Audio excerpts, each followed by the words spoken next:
Este martes tuvo lugar en el Centro de Arte José Hernández Quero la segunda conferencia del ciclo Centenarias, Mujeres que hicieron historia, una iniciativa de la Red de Bibliotecas de Motril para celebrar los 100 años del nacimiento de dos autoras imprescindibles, Carmen Martín Gaite y Ana María Matute, referentes indiscutibles de la generación del 50 y de la literatura española del siglo XX. El acto fue presentado por la concejala de Educación, quien destacó la importancia simbólica de la fecha, ya que coincidía con el 25 de noviembre, Día Internacional de la Eliminación de la Violencia contra la Mujer, una jornada dedicada a la reflexión y a la reivindicación de la igualdad. Y que hoy coincide también con la celebración del Día Internacional contra la Violencia de Género. Hay que decir que Ana María Matute abordó temas como la soledad, la lucha por la libertad y ese intentar encontrar o afianzar la identidad, que resuenan directamente también con ese abanderamiento o con digamos, lo que una mujer tiene, por la que tiene que luchar para volver a encontrarse a sí misma después de sufrir un maltrato de ese nivel. Entonces creo que no hay mejor día que hoy para que se pueda llevar a cabo esta conferencia, porque se hace honor y se oyen las voces de las mujeres que han luchado por esa libertad y luchar contra la soledad y afianzarnos en nuestro carácter, en nuestra libertad, en nuestro ser. Y yo creo que es algo que la mujer tiene que seguir luchando y cada día del año, no solamente hoy. Por lo tanto, vamos a escucharte con más ganas que nunca. La poeta y bibliotecaria Anunciata Vinuesa fue la encargada de conducir la charla, en la que, en esta ocasión, hizo un recorrido ameno y profundo por la vida, la obra y la enorme aportación literaria de Ana María Matute, una escritora que marcó a generaciones de lectores. Su infancia estuvo marcada por tres circunstancias especiales. Una, el nacer en el seno de una familia acomodada catalana, en una casa grande burguesa, con tata, con cocinera y con lavandera, que no se nos olvide, porque van a salir.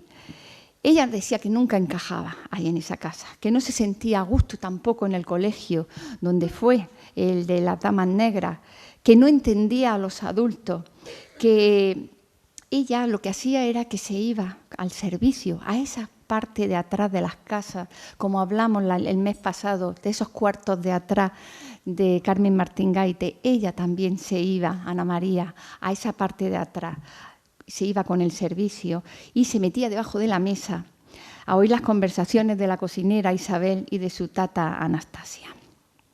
Otra de las cosas que influenció en su infancia fue la influencia rural en el pueblo de sus abuelos, que era Mansilla de la Sierra, en La Rioja, donde pasaba los veranos y algunas temporadas largas. Ahí podía ser libre, ahí podía salir sola por la calle sin acompañamiento, y ahí vio de viva voz las injusticias y la pobreza de aquellos años, en la extrema pobreza de los pueblos rurales y las injusticias sociales. Y ya se hizo eco en toda su trayectoria narrativa de todo eso. Y también la gran vinculación que ella tuvo con la naturaleza, que fue crucial en ella y que fue crucial en toda su obra.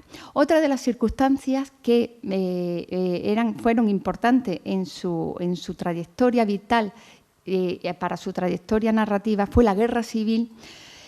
Cuando estalla, ella tiene 11 años y le coge en Barcelona. Ahí ve la muerte cara a cara y ve la muerte y el horror. Ana María Matute, una de las voces más reconocidas de la narrativa contemporánea española, destacó por su sensibilidad para tratar la infancia, la memoria y las heridas de la posguerra.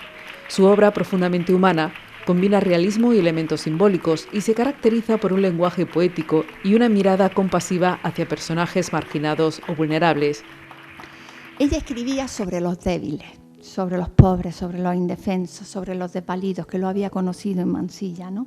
Decía que los conocía mejor que a los ricos, porque a los ricos no le interesaba. A ella, en sus personajes, le atraían los niños y los jóvenes desprotegidos, los niños y las niñas sin protección materna, ojo. Niños desprotegidos que, según su gran amiga, Maripá Ortuño, que ha sido la comisaria de la exposición del Cervantes del año pasado, decía que la infancia era más larga que la vida y que el hombre no era más que lo que había quedado del niño que fue. Además de sus novelas, Matute sintió siempre una profunda fascinación por los cuentos de hadas, un género al que aportó su estilo inconfundible.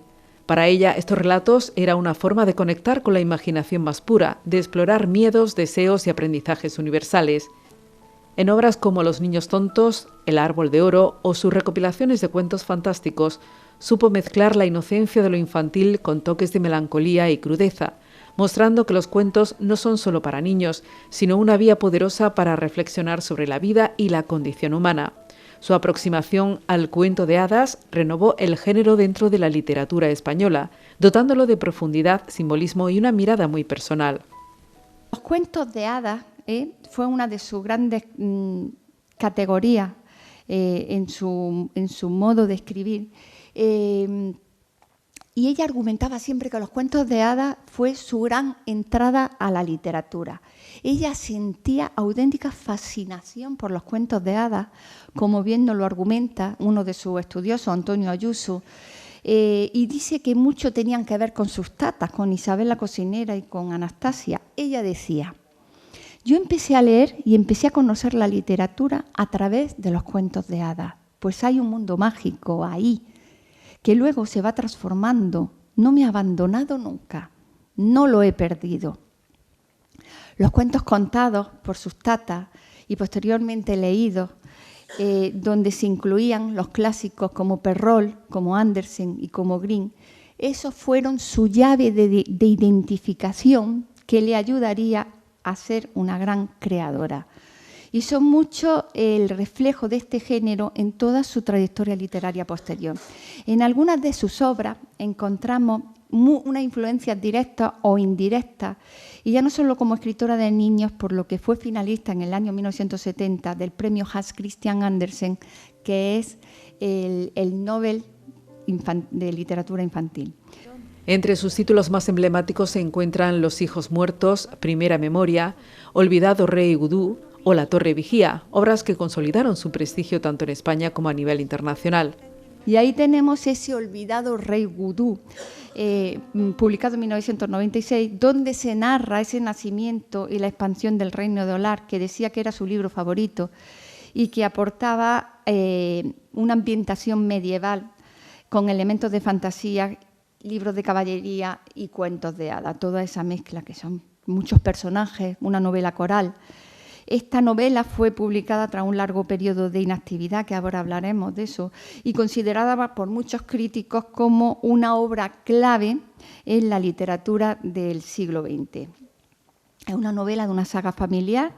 El rey nace en la página 186 y es ambientada en un país que está rodeado de países sometidos en perpetua rebelión. Aparecen tragos, hechiceros y bufones en permanente disputa, pero también aparece lo salvaje y la exaltación del vino y de la lujuria.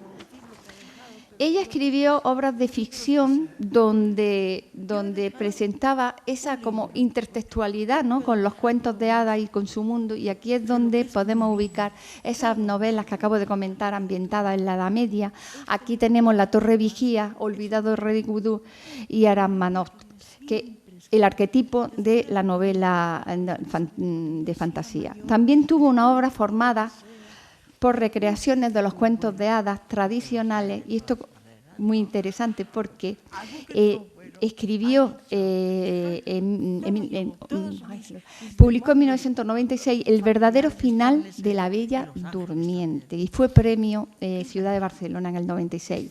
A medio camino entre lo que es un relato breve o un cuento, ella contaba que no pudo leer el cuento de la Bella Durmiente hasta el final, que lo pudo leer solo en francés, puesto que se censuraba que un niño o que una niña pudiera acceder a leer esos finales porque es terrible el final, ¿eh? Se suprimió esa parte de la historia y el desenlace primero es que una vez que es despertada por el príncipe, se casan y la Bella Durmiente tiene que vivir en casa de su suegra, pero la suegra resulta que es carnívora. Y bueno, pues se quiere comer a los nietos, se quiere beber a la nuera, y bueno, y no hago spoilers cómo termina. Sí. Así que Ana María respeta la estructura y la dramaturgia del cuento, pero aporta la versión matutana, aportando una mayor extensión del cuento normal, aporta una mayor complejidad al argumento, aporta un lenguaje mucho más elaborado y mucho más estético y una narrativa mucho más modernizada que el cuento tradicional, considerando que Ana María aportaba una recreación literaria a los cuentos tradicionales y para ella, todo esto supuso cumplir con una asignatura que tenía siempre pendiente, que era escribir cuentos de hadas que tanto disfrutó de niña y que era un homenaje al género del que se nutrió considerablemente. Olvidado Rey Vudú permaneció abandonado en un cajón y eran las historias que ella le contaba a sus sobrinas cuando iban a visitarla, sobre todo cuando vivía en Sitges. Su editora, Carmen Balset, la secuestró cuando ya iba saliendo de la depresión que tuvo. Le dijo que metieran una maleta, un camisón, un cepillo de dientes, una muda de una ropa y le mandó un coche a recogerla y se la llevó a su piso de la Diagonal y le dispuso una secretaria, menuda era Carmen Balset, y una máquina de escribir, y al mes terminó El olvidado Rey Vudú. A lo largo de su carrera recibió numerosos reconocimientos como el Premio Nacional de las Letras, el Premio Nadal, el Premio Planeta y en 2010 el galardón más importante de la literatura en español, el Premio Cervantes. Su legado sigue vivo no solo en sus libros, sino también en su influencia sobre nuevas generaciones de escritoras y escritores que ven en ella un ejemplo de creatividad, sensibilidad y compromiso con la palabra. Ana María Matute nos aporta una conmovisión del mundo, de su mundo de las novelas en general, ¿no?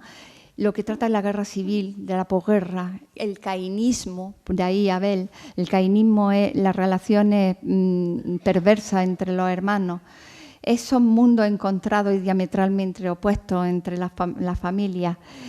Utilizó la fantasía como su mecanismo de ayuda y ella denunciaba la guerra en sus novelas y la terrible posguerra y lo hace mezclando ficción y realidad de una manera prodigiosa, con mucho compromiso y con mucha lealtad. Decía, el que no inventa no vive, que es un lema característico que lo sacó de un verso de San Juan de la Cruz. Tenía un universo literario único, yo creo que único, fue muy nutrido, muy extenso, desafiante, una mirada siempre crítica, esa denuncia social, con esa empatía que tuvo hacia los pobres, hacia los desvalidos, hacia los vulnerables. Fue rebelde y lo plasmó en sus escritos, denunció la injusticia, la guerra, el bien y el mal, el egoísmo también aparece en algunos de sus personajes, la soledad y la incomprensión. Salen pobres, enfermos, personas con odio, también resentidos y mezquinos, pero también salen personajes buenos, llenos de humanidad y de generosidad. El final de sus días, ella tuvo muchos achaques, muchos médicos, muchas operaciones, pero nunca dejaba de hacer lo que quería y de ir donde quería y donde la llamasen. Siempre después, a media tarde, con su gin tonic y con su whisky. Decía, no está tan mal lo de ser vieja. Me canso mucho, pero estoy sana. Tengo los huesos deteriorados por algún accidente, algún descalabro, pero ninguna enfermedad seria. Tuvo muchos problemas de audición, pero adquirió muchas obsesiones, como por ejemplo, no le gustaba nunca sentarse de espalda a las puertas, subrayaba con unos colores muy concretos y se negaba a mirar un folio en blanco. Y ella dijo, al final de su discurso del Cervantes, dice, me permito hacerles un ruego. Si en algún momento tropiezan con una historia o con alguna de las criaturas que transmiten mis libros, por favor, créanselas. Créanselas, porque me las he inventado. Muchas gracias.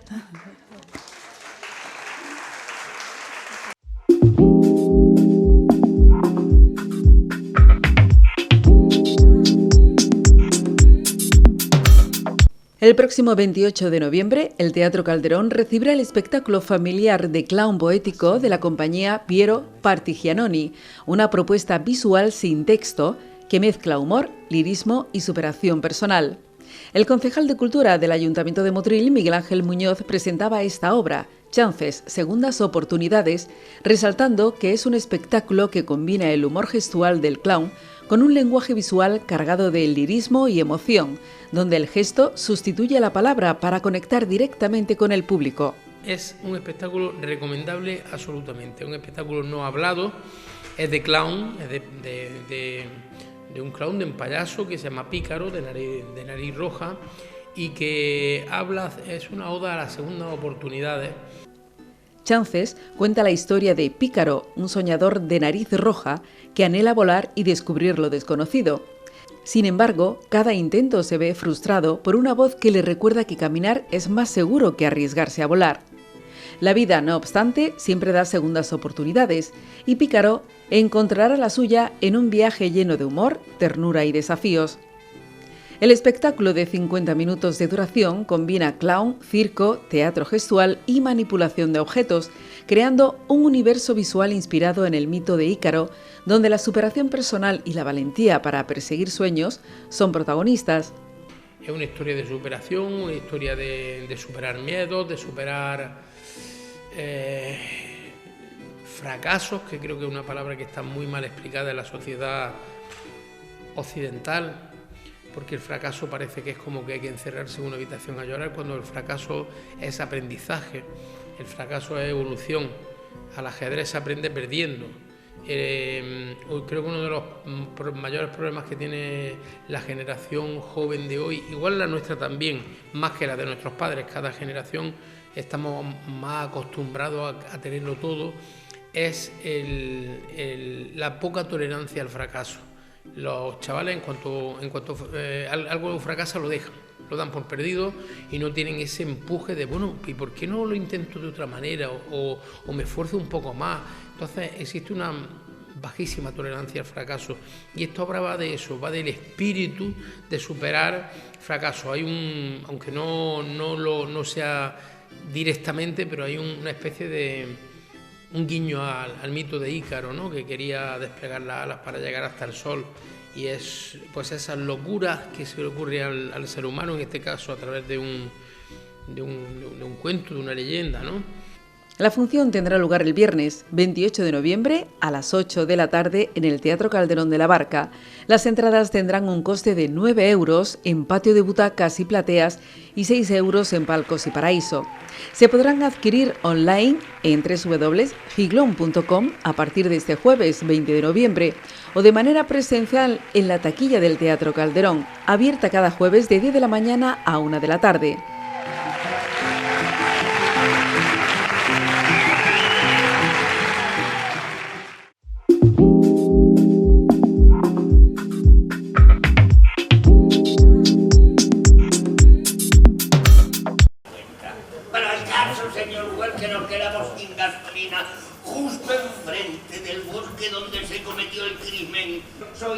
El Teatro Calderón de la Barca acogía el pasado viernes la representación de la obra teatral 75 puñaladas, a cargo de la compañía Bonjour Mon Amour, en una función con tintes de comedia, misterio y humor absurdo, cuya recaudación va destinada íntegramente a la Asociación Española contra el Cáncer de Motril.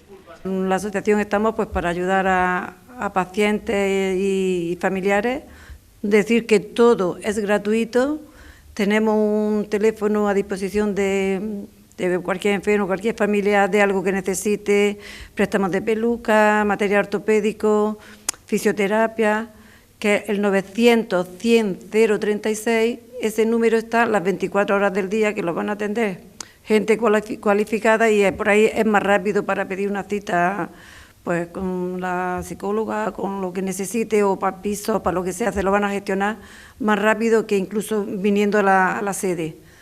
Y que aquí estamos con las puertas abiertas para todo el mundo, porque esto es, no paramos, y nuestro propósito para el 2030, con el tema de investigación, eso es pues el 70% de supervivencia, que es el reto que se ha puesto la asociación.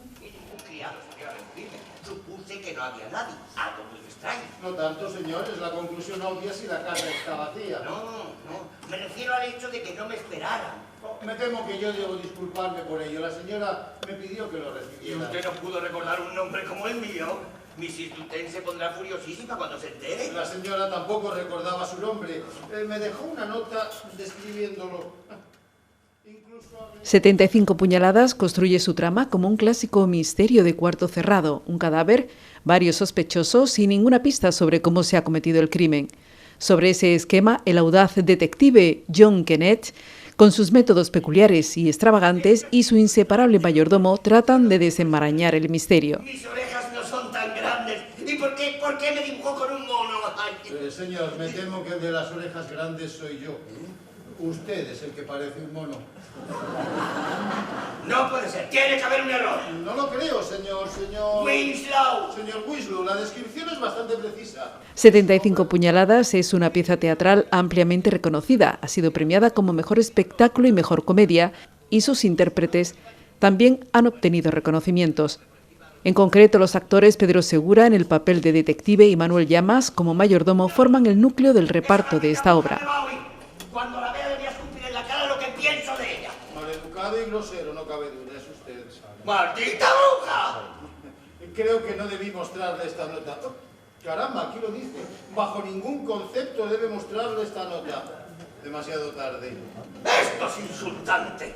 Nunca nadie me ofendió de esa manera. Y les recuerdo que ustedes jamás contarán con mis servicios. ¡Me voy de aquí!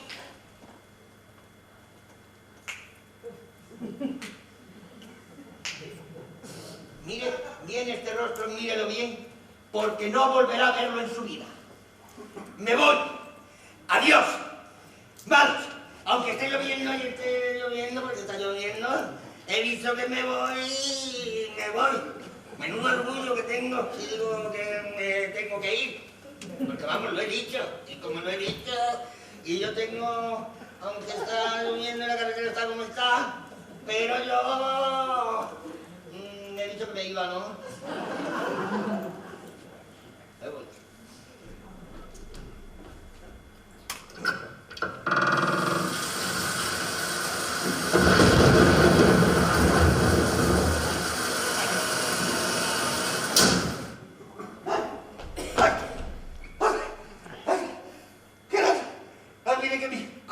Hasta dentro de 2 horas.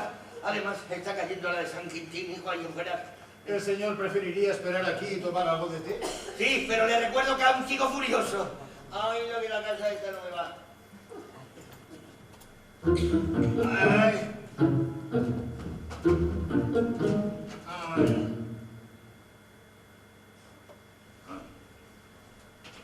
¿Azúcar? ¿La tienen terroncitos? Sí. 2, por favor.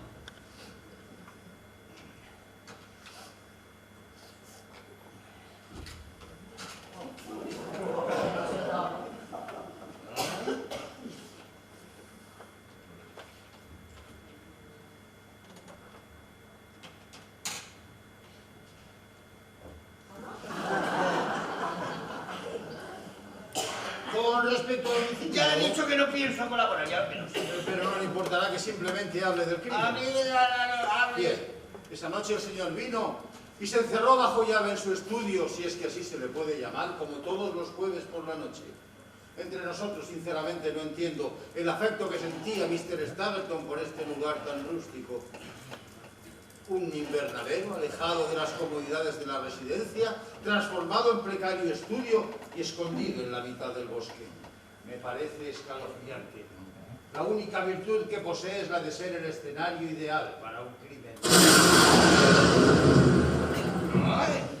Ay, señor Establetor siempre tuvo gustos bastante particulares. Excentricidades, si me pregunta. Una excentricidad que le costó muy cara. ¿Usted cree? ¿Cuánto pudo costar de acondicionar este lugar? Pongamos un poquito de pintura, barniz. Ah, que usted lo dice porque murió aquí, claro. ¿Y cómo? No, ya le he dicho que no pienso colaborar. ¿Que cómo murió? ¿Sí? Recibió 75 puñaladas en la espalda. Claramente un suicidio. ¿Le parece un suicidio? Claro, 48, 49, 55, 56. Tal vez aquí no están acostumbrados, hijo mío, a este tipo de casos. Pero ahí en Londres, pues, los vemos a diario. Mire, tuve el caso de un sujeto que en un callejón se pateó a sí mismo la cabeza hasta darse vuelta. Luego el tío escondió la billetera y lanzó su cuerpo sin vida a las aguas del Támesis para que nadie sospechara de su suicidio. Afortunadamente contamos con el testimonio de una amable pandilla local que lo vio todo y prestó declaración. Pero, señor, lo que sucedió aquí fue un homicidio. No ha aprendido nada del caso que acabo de contarle. Es que estoy seguro de que aquello también fue un homicidio. Está muy obsesionado con los homicidios. Tal vez lo convierta en mi principal sospechoso. No, señor, yo... ¿Dónde estuvo la noche del viernes? En el bosque, solo. Caso resuelto, usted lo hizo. El asesinato fue la noche del jueves. El otro día que era... ¡Ay, cómo la da la vuelta! Eres muy listo, Calvo. ¿Qué talento tienes, Calvo? ¿Puedo continuar con el relato, señor? Como quiera, El cadáver fue encontrado por una criada que lo vio a través de la ventana. Lamentablemente no puedo darle más detalles porque en ese momento yo me encontraba en el estanque de los patos, ese que se ve al entrar en la campana. ¡Pista! Ninguna. Pues es mejor, un talento de mi prosapia, si no tengo pistas, ¿cómo puedo yo? La puerta todavía estaba con llave cuando los criados la derribaron. Es un misterio cómo el asesino pudo entrar y salir. Y también imagino que le sorprende no ver ninguna mancha de sangre en el estudio. Me sorprende mucho. Usted sabrá que 75 puñaladas deben dejar mucha sangre. Hombre, por supuesto que lo sé. A menos, claro está, que lo asesinaran con un cuchillo hecho de goma espuma, que absorbería la sangre en cada puñalada. Bueno, esto es una teoría preliminar, como veis, estoy entrando en materia. Por supuesto. El arma homicida tampoco ha sido encontrada. Hay un par de cuchillos en el estudio, pero ninguno coincide con las heridas. ¿Testigos? Ninguno que yo sepa, Pues señor. sin pistas ni testigos, como quiere yo que sin pistas ni... Entonces el asesino sería alguien capaz de flotar en la noche sin ser notado. Alguien que tenga la habilidad de deslizarse por debajo de una puerta. O lo que es más importante, que tenga la habilidad de apuñalar a alguien 75 veces sin dejar pista ni sangre alguna para luego desvanecerse en el aire como un fantasma. ¿Conoce a alguien así que viva por aquí cerca? Me temo que no, señor. ¿Seguro? Seguro. Pues lo lamento, que me parece todo lo que pude. Sírvame más té. Pero, señor, no puede abandonar el caso así como así. Mr. Stapleton siempre decía que la conclusión más obvia es a menudo la correcta. Esos son estupideces, hombre. Tengo mis propios métodos. Pero no lo dudo, señor. No veo té en mi taza. Antes. Aquí tiene... No. Entre aquí tiene y sí. Ah, que no debe sentirse intimidado. ¿Intimidado? ¿Intimidado? Yo que resolví casos como el del ventríloco. O casos como el descuartizador de Londres. O casos como el de mi propia esposa. Debería sentirse avergonzado por no conocer mi currículum. ¿Conoce mi currículum?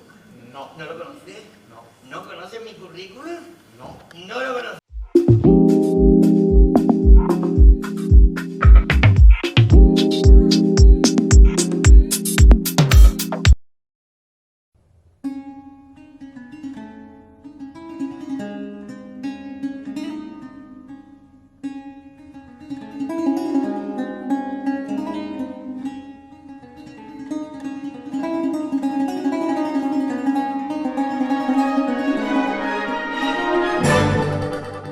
El Ayuntamiento de Motril celebrará el Día de la Constitución con una destacada propuesta cultural que culminará con el espectáculo Danzas Solemnes, dirigido por la prestigiosa y bailarina y coreógrafa Cristina Cazorla, una de las grandes especialistas en escuela bolera. La cita tendrá lugar el jueves 4 de diciembre a las 7 de la tarde en el Teatro Calderón de la Barca. El acto comenzará con la conmemoración institucional del 47º aniversario de la Constitución Española, tras el cual el público podrá disfrutar de danzas solemnes, una puesta en escena que recorre la danza española más elegante y racial, viajando por distintos ambientes culturales a través de la música clásica de compositores como Joaquín Rodrigo, Claude Debussy, Joaquín Turina o Pablo Luna.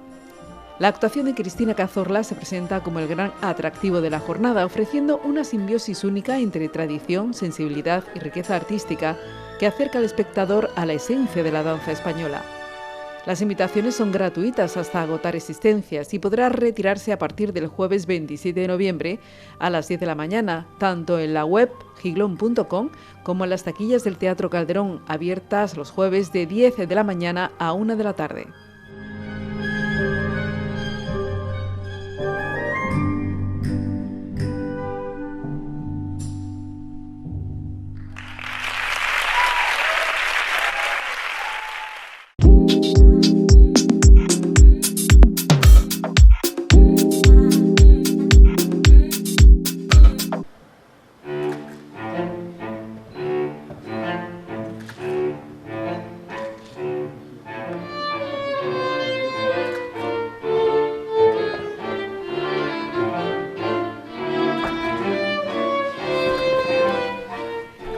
El cuarteto Odisea Stream, una de las formaciones de cuerda con mayor proyección de la provincia de Granada, fue el encargado de poner la nota musical en la gala de entrega de premios Marengo organizada por el Ayuntamiento de Motril. Durante la ceremonia, el cuarteto interpretó un programa especialmente seleccionado para la ocasión, ofreciendo una combinación de sobriedad, sensibilidad y precisión técnica que fue muy apreciada por el público asistente.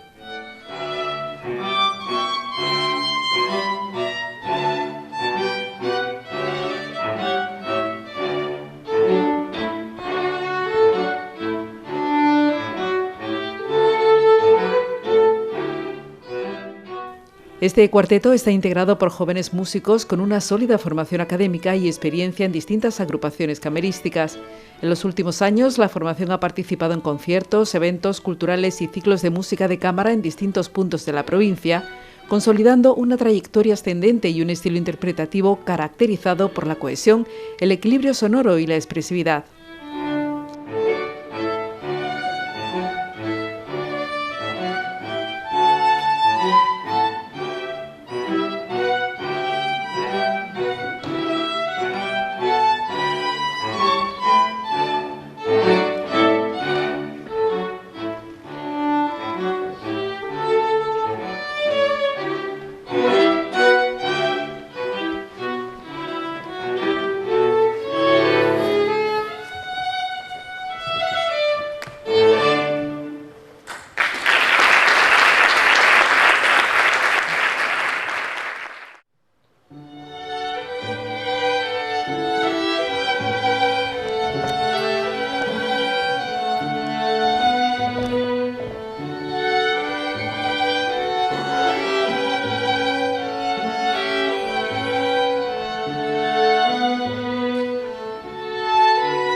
El pasado sábado, el Coro Lírico de Motril, bajo la dirección de Ángel Rodríguez Franco, celebró su tradicional concierto de Santa Cecilia, dedicado este año a la memoria de Rosario Romera.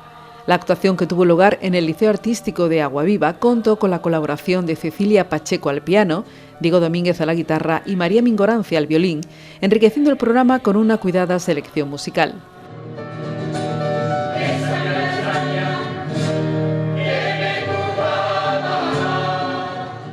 Este concierto marca el inicio de la temporada 2025-2026 para el coro, formado actualmente por 20 voces, que continúa consolidándose como una de las formaciones vocales de referencia en la vida cultural motrileña. Le escuchamos interpretando los temas Perdóname y Esos ojitos negros.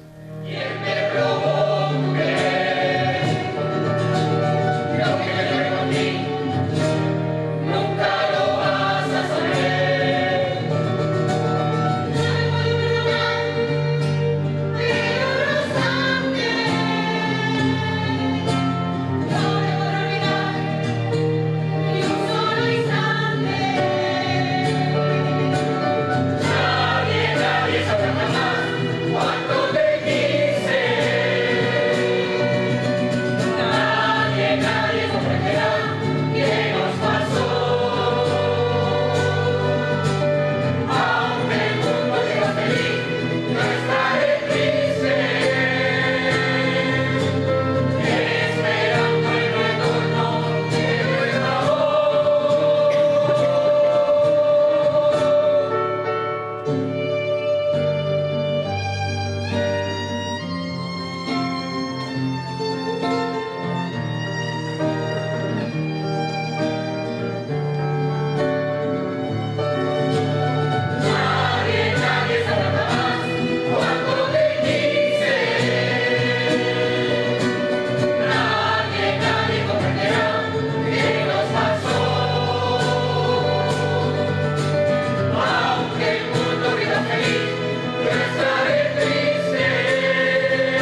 El Centro de Arte José Hernández Quero de Motril acoge estos días la exposición fotográfica Ciudad Inmanente, una reflexión visual sobre la memoria urbana y la emoción que habita en los espacios cotidianos.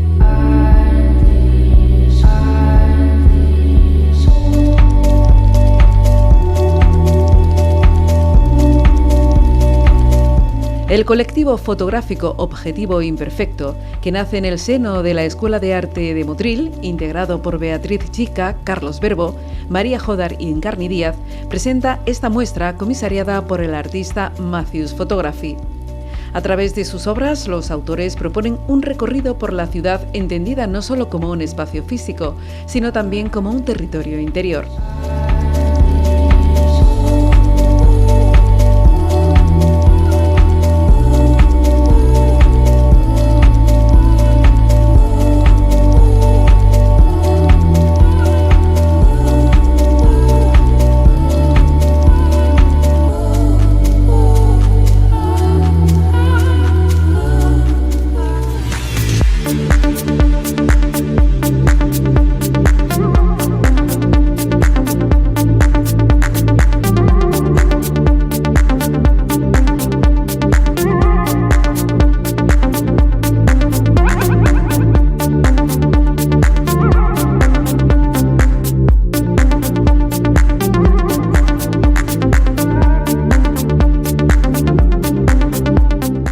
Ciudad Inmanente invita al espectador a descubrir esa otra ciudad menos evidente, la que se revela en los reflejos, en los vacíos, en lo que intuimos y apenas nombramos.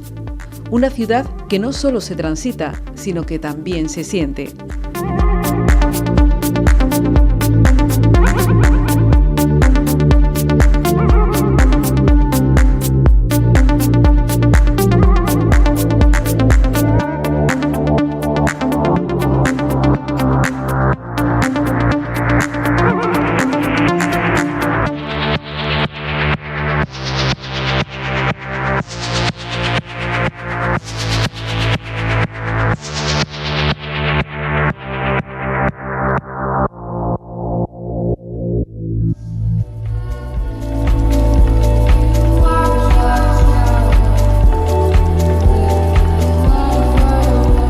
La exposición podrá visitarse hasta el 7 de diciembre en el Centro de Arte José Hernández Quero, junto al Mercado Municipal, de martes a viernes en horario de mañana y tarde y los sábados solo en horario de mañana.